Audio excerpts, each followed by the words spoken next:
So I want to talk about access.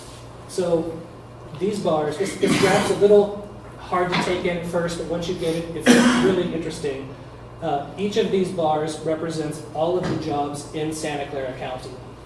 And the red are the number of jobs, percentage of jobs, that are within half-a-mile walk of a frequent transit route. In our current 2016 network, it's about 40%. About 400,000 jobs in Santa Clara County are within a half-mile walk of frequent service.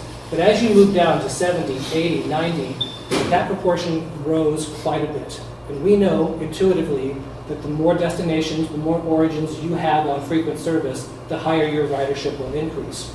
But also notice on this side that this gray, which is people or jobs that do not have transit service, also grows the more you go toward 90.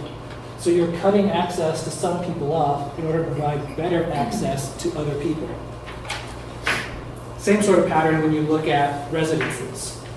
As you go from 2016, 70, 80, 90, that red bar grows. More people with access to frequent network, but you start getting big amounts of people that do not have, or big areas that do not have access to transit at all.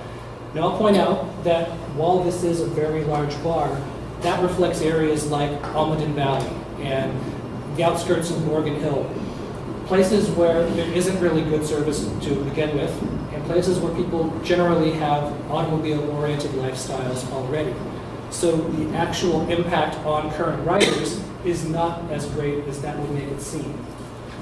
So this is a chart showing each of these bars is all of VTA's existing riders, their boarding locations, and how their access to transit changes. In Network 70, you see that 100% of our current customers retain access to transit.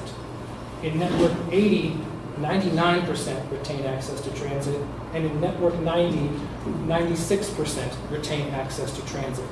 So even though